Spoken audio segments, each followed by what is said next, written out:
أشهد أن لا إله إلا الله وحده لا شريك له وأشهد أن محمدا عبده ورسوله اللهم صل على سيدنا ومولانا محمد وعلى آل سيدنا ومولانا محمد وبارك وسلم إنك حميد مجيد۔ خاتم الانبیاء حضرت محمد مصطفیٰ احمد مجتبی صلی اللہ علیہ وسلم کے غلام اور ہمارے امام بانی جماعت احمدیہ مسیح موعود و مہدی مسعود کے ایمان افروز اور روح پرور ملفوظات، حضرت اقدس نے جلسہ سالانہ 1899 کے موقع پر خطاب کرتے ہوئے 28 دسمبر کو ارشاد فرمایا، سب صاحبان متوجہ ہو کر سنیں، میں اپنی جماعت اور خود اپنی ذات اور اپنے نفس کے لیے یہی چاہتا اور پسند کرتا ہوں کہ ظاہری قیل و قال جو لیکچروں میں ہوتی ہے اس کو ہی پسند نہ کیا جائے، اور ساری غرض و غایت آ کر اس پر ہی نہ ٹھہر جائے کہ بولنے والا کیسی جادو بری تقریر کر رہا ہے، الفاظ میں کیسا زور ہے۔ میں اس بات پر راضی نہیں ہوتا، میں تو یہی پسند کرتا ہوں، اور نہ بناوٹ اور تکلف سے بلکہ میری طبیعت اور فطرت کا ہی یہی اقتضا ہے،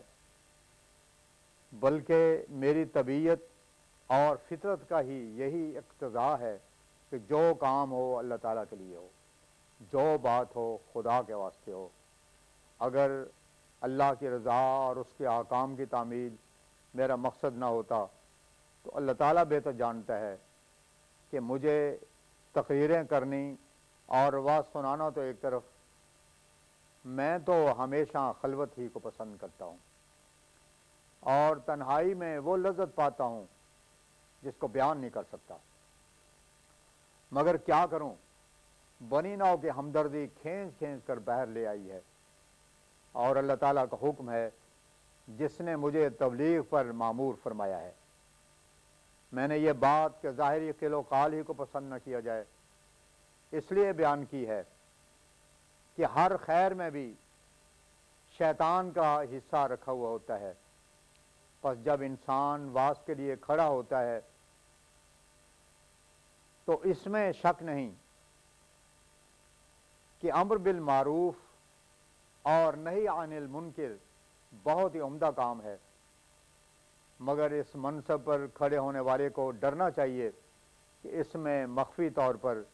شیطان کا بھی حصہ ہے، کچھ تو وائس کے بکھرے یعنی حصے میں آتا ہے اور کچھ سننے والوں کے حصے میں۔ اس کی حقیقت یہ ہے کہ جب واعظ کے لیے کھڑے ہوتے ہیں تو مقصد اور دلی تمنا صرف یہ ہوتی ہے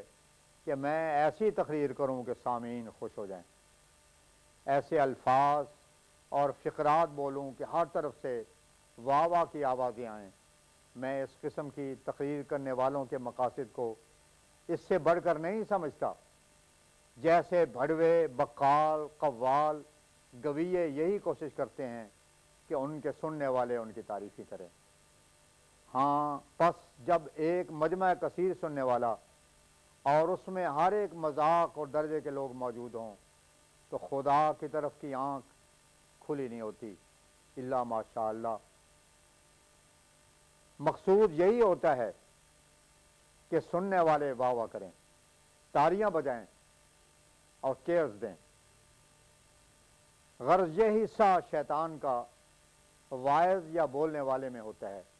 اور سامعین میں شیطانی حصہ یہ ہوتا ہے کہ وہ بولنے والے کی فصاحت و بلاغت، زبان پر پوری حکومت اور قادر الکلامی، بر محل اشعار کہانیوں اور ہنسانے والے لطیفوں کو پسند کریں اور داد دیں تاکہ سخن فہم ثابت ہوں۔ گویا ان کا مقصود بجائے خود خدا سے دور ہوتا ہے اور بولنے والے کا الگ۔ وہ بولتا ہے مگر خدا کے لیے نہیں، اور یہ سنتے ہیں مگر ان باتوں کو دل میں جگہ نہیں دیتے، اس لیے کہ وہ خدا کے لیے نہیں سنتے۔ یہ کیوں ہوتا ہے؟ صرف اس بات کے واسطے کہ ایک لذت حاصل کریں۔ یاد رکھو، انسان دو قسم کے لذتوں کا مجموعہ ہے، ایک روح کی لذت ہے، دوسری نفس کی لذت۔ روحانی لذت تو ایک باریک اور عمیق راز ہے جس پر اگر کسی کو اطلاع مل جائے اور ساری عمر میں ایک مرتبہ بھی جس کو یہ سرور اور ذوق مل جائے، وہ اس سے سرشار اور مست ہو جائے۔ نفسانی لذتیں ایسی ہیں کہ ہمیشہ آنی اور فانی ہوتی ہیں۔ نفسانی لذت وہ لذت ہے جس کے ساتھ ایک طوائف بازاروں میں ناچ کرتی ہے، وہ بھی اس لذت میں شریک ہے۔ جیسے مولوی وائس کی حیثیت میں گاتا ہے اور لوگ اس کو پسند کرتے ہیں، ویسے ہی بازاری عورت گاتی ہے، اسے بھی پسند کرتے ہیں۔ اس سے صاف معلوم ہوتا ہے کہ نفس یہی چیز ہے جو ایک وائس کے آواز سے بھی لذت اٹھاتا ہے اور دوسری طرف ایک بدکار عورت کے گانے سے بھی لذت اٹھاتا ہے، حالانکہ وہ خوب جانتا ہے کہ یہ عورت بدکار ہے۔ اس کے اخلاق، اس کی معاشرت بہت ہی قابل نفرت ہے، لیکن اس پر بھی اگر وہ اس کی باتوں اور اس کے گانوں سے لذت اٹھاتا ہے اور اس کو نفرت اور بدبو نہیں آتی تو یقیناً سمجھو کہ یہ نفسانی لذت ہے، ورنہ روح تو ایسی گھناؤنی اور متعفن شے پر راضی نہیں ہو سکتی۔ اس قابل رحم وائس کو یہ پتہ نہیں ہوتا کہ مجھ میں پاک حصہ نہیں ہے۔ ایسے ہی اپنی جانوں پر ظلم کرنے والے سامعین بھی نہیں سمجھتے کہ ہم یہاں صرف نفسانی لذت کے لیے بیٹھے ہیں اور خدا کا بقرہ یعنی حصہ ہم میں نہیں ہے۔ پس میں خدا تعالیٰ سے فرمایا، پس میں خدا تعالیٰ سے پناہ مانگتا ہوں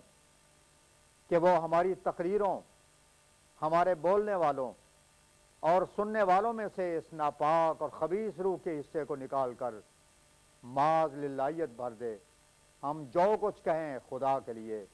اس کی رضا حاصل کرنے کے واسطے، اور جو کچھ سنیں خدا کی باتیں سمجھ کر سنیں اور نیز عمل کرنے کے واسطے سنیں۔ حضرت مسیح موعود فرماتے ہیں، آواز آ رہی ہے یہ فونوگراف سے،